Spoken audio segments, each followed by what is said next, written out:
वज़ीर-ए-आज़म पाकिस्तान इमरान खान ने पाकिस्तानियों के साथ वादा किया था कि वो कश्मीर के वकील बनेंगे। जब तक भारत 5 अगस्त 2019 के इक़दाम वापस नहीं लेगा, हम उसके साथ बात नहीं करेंगे। अब ये जो कुट्टी वाली पॉलिसी थी, 2.5 साल पाकिस्तान ने इसको चलाया है। अगर तो ये गलत थी तो फिर इस गलती को ये हुकूमत तस्लीम करे। पाकिस्तान इंडिया के साथ 100 साल तक दुश्मनी नहीं रख सकता। हमें हिंदुस्तान के साथ दोस्ती करनी होगी, लिहाजा पाकिस्तान हिंदुस्तान की तरफ दोस्ती का हाथ बढ़ाने जा रहा है। लेकिन अहम नुक्ता, सबसे अहम नुक्ता, क्या कश्मीर का सौदा हो चुका? और जिसके तहत मसला कश्मीर के हल के बगैर भी, यानी मसला कश्मीर के हल के बगैर भी नई दिल्ली के साथ तिजारत के दरवाजे खुले हैं। नरेंद्र मोदी को बैनुल अक़वामी मीडिया में गंदा भी किया गया, लेकिन इसके बावजूद भारत ने अपनी पोजीशन से एक कदम भी वो पीछे नहीं हटा जो कश्मीर में उसने और जो वहां के कानून को तब्दील किया है। अब पाकिस्तान की एक ही शर्त थी, कानून वापस लेकर आओ और फिर बातचीत शुरू करेंगे। क्या पाकिस्तान ने अपनी उस शर्त को सरेंडर कर दिया है?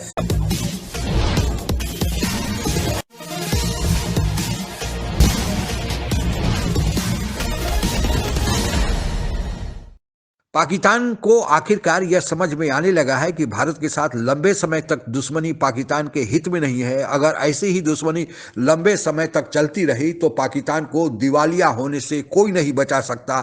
इसलिए पाकिस्तानी सरकार ने अपनी नए सुरक्षा पॉलिसी में भारत के साथ कश्मीर को भुलाकर 100 सालों तक दोस्ती रखने का एक प्रस्ताव तैयार किया है। इसी पृष्ठभूमि में हो रही पाक मीडिया की चर्चा आइए आगे सुनते हैं। पाकिस्तान ने एक नेशनल सिक्योरिटी पॉलिसी बनाई है। वो ये कहते हैं Pakistan is willing to make peace with immediate neighbours including India under its first ever national security policy which leaves doors open for trade with new Delhi even without the settlement of the Kashmir issue provided there is headway in bilateral talks. कि पाकिस्तान अपनी पहली कौमी सलामती की जो policy है उसके तहत भारत समेत तमाम पड़ोसी ममालिक के साथ अमन कायम करने के लिए तैयार है, और जिसके तहत मसला कश्मीर के हल के बगैर भी, यानी मसला कश्मीर के हल के बगैर भी नई दिल्ली के साथ तिजारत के दरवाजे खुले हैं, बशर्तिया के दो तरफा बातचीत में पेशरफ्त हो। अब यहां पे इमरान खान साहब का एक स्टेटमेंट है वो सामने आ जाता है, जो उन्होंने अगस्त 2019 में जब भारत ने 370 और 35A इन कवानीन के साथ छेड़छाड़ की, वो ये है कि हम भारत के साथ हम बातचीत नहीं करेंगे। कब तक बातचीत नहीं करेंगे?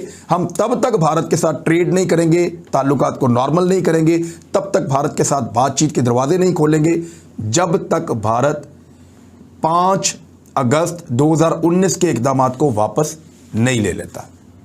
ये इमरान खान साहब की वन लाइनर शर्त थी, लेकिन वो इक़दामात तो उन्होंने वापस नहीं लिए। तो फिर पाकिस्तान उन इक़दामात की वापसी के बगैर ये ऑफर कर रहा है भारत को कि आइए ट्रेड करते हैं, आइए ताल्लुकात को नॉर्मलाइज करते हैं। क्या ये पॉलिसी ठीक है? देखिए, इसमें दो राय है। कुछ लोगों का ये कहना है कि आप इंडिया के साथ कुट्टी करके बैठ गए हैं, आप उसके साथ बातचीत नहीं कर रहे, फिर आप उसके साथ जंग भी नहीं कर रहे, तो कश्मीर कैसे आज़ाद होगा? या तो आपको डायलॉग करने पड़ेंगे या आपको लड़ाई करनी पड़ेगी। आप दोनों ही चीज़ें नहीं कर रहे। आप डायलॉग नहीं कर रहे, आप लड़ाई भी नहीं कर रहे। जब आप लड़ाई नहीं कर रहे और डायलॉग नहीं कर रहे तो फिर इंडिया को किस चीज़ का असर होगा? उसको किसी बात का फ़र्क ही नहीं पड़ता। और इवन जो ताजर लोग हैं या जो लोग सनतकार हैं या जो पाकिस्तान के अंदर ट्रेडर्स हैं, वो सारे ये कहते हैं कि भारत के साथ तिजारत में पाकिस्तान का फ़ायदा था। बहुत सारी चीज़ें ऐसी है जो दुनिया से पाकिस्तान बहुत महंगी मंगाता है, लेकिन जब वो भारत से आती थी तो वो सस्ती आ जाती थी। हमारा इम्पोर्ट बिल जो है वो कम बनता था। अब इस किस्म के लोग आर्गूमेंट भी देते हैं, लेकिन पाकिस्तान की एक उसूली स्टैंडिंग थी इस मौक़िफ़ के ऊपर। पाकिस्तान एक खड़ा हुआ था अपने मौक़िफ़ पे कि कुछ भी हो जाए, जब तक भारत 5 अगस्त 2019 के इक़दाम वापस नहीं लेगा, हम उसके साथ बात नहीं करेंगे। अब ये जो कुट्टी वाली पॉलिसी थी, 2.5 साल पाकिस्तान ने इसको चलाया है। अगर तो ये गलत थी तो फिर इस गलती को ये हुकूमत तस्लीम करे, और अगर ये दुरुस्त थी तो फिर इस पॉलिसी को कंटिन्यू करे। लेकिन किस चीज़ पे बातचीत होगी? भारत तो कहता है कि हम आज़ाद कश्मीर पे बातचीत करना चाहते हैं। भारत तो कहता है हम बात करना चाहते हैं, गिलगित बल्तिस्तान पे बातचीत करना चाहते हैं। लेकिन ये भी एक सच्चाई है कि पाकिस्तान और भारत के बैकडोर चैनल राब्ते बड़े लंबे अरसे से हो रहे हैं। उन्हीं के नतीजे में फायरबंदी हुई है लाइन ऑफ कंट्रोल के ऊपर। वज़ीर-ए-आज़म पाकिस्तान इमरान खान ने पाकिस्तानियों के साथ वादा किया था कि वो कश्मीर के वकील बनेंगे और कश्मीर का मुकदमा लड़ेंगे। हर जुम्मे को एहतजाज का सिलसिला शुरू हुआ और चंद जुम्मों के बाद वो ख़त्म हो गया। कुछ तकारीर हुई बड़ी जानदार, कुछ आर्टिकल इमरान खान साहब ने लिखे, नरेंद्र मोदी को बैनुल अक़वामी मीडिया में गंदा भी किया गया, भारत के जो मफादात थे उनको अफगानिस्तान में भी ख़राब किया गया। लेकिन इसके बावजूद भारत ने अपनी पोजीशन से एक कदम भी वो पीछे नहीं हटा जो कश्मीर में उसने और जो वहाँ के कानून को तब्दील किया है। अब पाकिस्तान की एक ही शर्त थी, कानून वापस लेकर आओ और फिर बातचीत शुरू करेंगे। क्या पाकिस्तान ने अपनी उस शर्त को सरेंडर कर दिया है? सवाल यह है कि पाकिस्तान की तरफ से जो ये कौमी सलामती पॉलिसी बनी है, इसके खदोखाल डिस्कस नहीं हुए, पार्लियामेंट में डिस्कस नहीं हुए। ये पाकिस्तान की का एक बड़ा, आप समझें कि इस नेशनल सिक्योरिटी पॉलिसी में एक बड़ा डायनेमिक शिफ्ट है कि पाकिस्तान इंडिया के साथ ये जो नई सिक्योरिटी पॉलिसी कल आ रही है, अब इसमें बहस होगी ना कि हम इंडिया के साथ अगले 100 साल तक अपना कोई जंग नहीं चाहते। ठीक है, हम 100 साल तक इंडिया के साथ जंग नहीं चाहते, बल्कि हमारी मुकम्मल तवज्जो जो है वो जियो इकोनॉमिक्स पे होगी, ताल्लुकात की बेहतरी पे होगी, तिजारत पे होगी, इन चीज़ों पे होगी और जंग नहीं होगी। नहीं हुए तो अब ये फॉरेन जो हमारी सिक्योरिटी पॉलिसी है, जियो इकोनॉमिक्स कोई इशू, मस्ट, लाजिम, आज की दुनिया में लाजिम कि हम रास्ता दें, पाइपलाइंस बिछें, तरक्की हो और इतने में सारा। अच्छा, लेकिन ये 100 साल वाला मामला, जंग ना हो, अल्लाह करे कभी जंग ना हो पाकिस्तान और इंडिया की। लेकिन मसला ये है कि ये पॉलिसी जो कि इंडिया की मीडिया में लीक हुई है, पाकिस्तान की नेशनल सिक्योरिटी पॉलिसी, और पाकिस्तान की तरफ से इसकी कोई तरदीद या कोई, और पाकिस्तान के अखबारों में भी आई है, पाकिस्तान के पेपर्स में भी आ गई है। पाकिस्तान के पेपर्स में भी, ये एक्सप्रेस ट्रिब्यून में देख रहा था, डॉन देख रहा था, ये तो पाकिस्तान के एक्सप्रेस ट्रिब्यून वगैरह में भी आ गई है। लेकिन इशू ये है कि इसकी इंप्लीमेंटेशन कैसे होगी। यानी ये देखना, ये इंप्लीमेंट करना तो बड़ा आसान है कि इंडिया के जो अफगानिस्तान जैसे यहां से रूट खुलती है तो वो तो इंप्लीमेंट हो गया, जंग नहीं होगी का क्या तरीका होगा, इसमें कश्मीर कहां है, इसमें सियाचिन कहां है, इसमें किस लेवल पे बातचीत हुई है, किस लेवल पे राय आमा बनी है।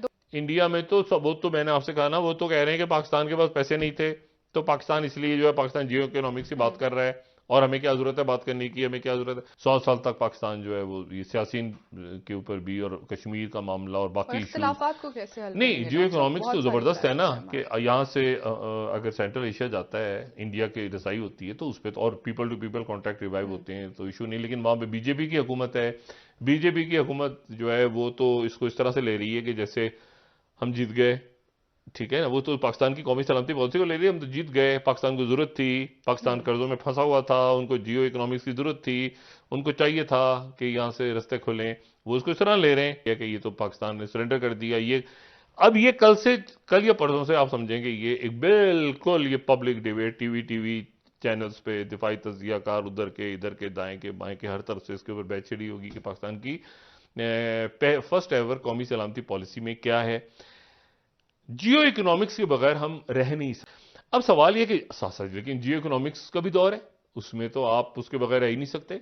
मतलब अब मैंने आपको मिसाल दी, देखे ना, ये वियतनाम और जापान और अमेरिका बम गिरा दिए थे, या वियतनाम और चाइना लड़ाइयां आपस में, लेकिन उसके बाद वो अब पार्टनर्स हैं सारे आपस में आसियान के अंदर। भारत को जिस दो कौमी नजरिए के आधार पर बंटवारा करके पाकिस्तान बनाया गया था, वह पूरी तरह से नजरिया ही गलत था, वह पॉलिसी ही गलत थी। हिंदू और मुसलमान दो अलग अलग कौमें हैं, यह बात बिल्कुल सही है, लेकिन यह बात उससे भी ज्यादा सही है कि दो कौमें सदियों से एक साथ हिलमिल कर रह रही हैं, इन दोनों में आपस में रहने में कोई समस्या नहीं है।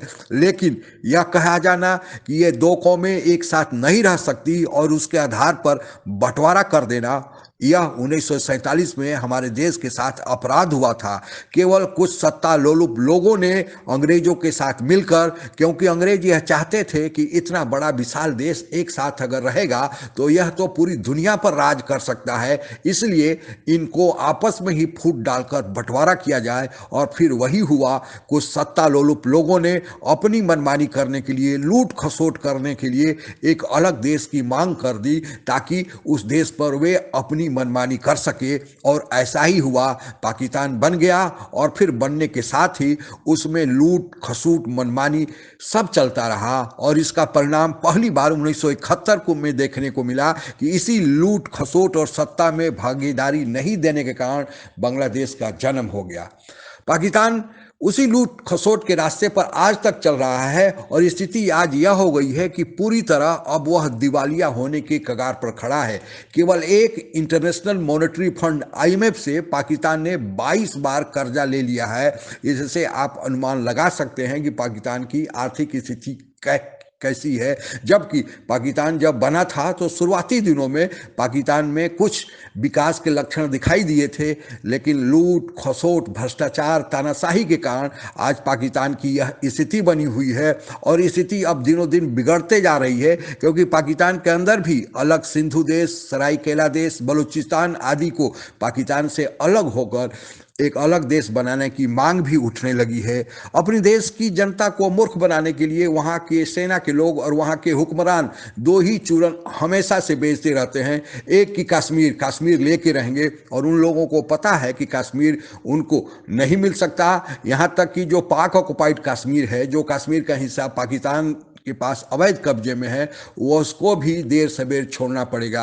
और दूसरा चूरन वे बेचते हैं कि भारत हमला कर देगा। भारत के हमले के डर से वे अपने देश के नागरिकों को इकट्ठा रखना चाहते हैं, जबकि हकीकत यह है कि अब तक 4 हमले यानी भारत और पाकिस्तान के बीच जो 4 युद्ध हुए हैं, वह चारों युद्ध पाकिस्तान ने ही शुरू किया था। और पाकिस्तान को फिर उन चारों में यह बात अलग है कि मुँह की कहानी पड़ी थी। इस पृष्ठभूमि में अगर पाकिस्तान की तरफ से अगर शांति का प्रस्ताव आता है, 100 साल तक दोस्ती बनाए रखने का प्रस्ताव आता है, तो यह एक बहुत ही स्वागत योग्य कदम है। सबको इसको स्वागत करना चाहिए। आज के लिए बस इतना ही। जय हिंद। आप अगर हमसे जुड़ा रहना चाहते हैं तो कृपया मेरे चैनल को सब्सक्राइब करें तथा बेल आइकन भी दबा दें, ताकि नई वीडियो की जानकारी तुरंत आप तक पहुंच जाए। धन्यवाद। जय हिंद।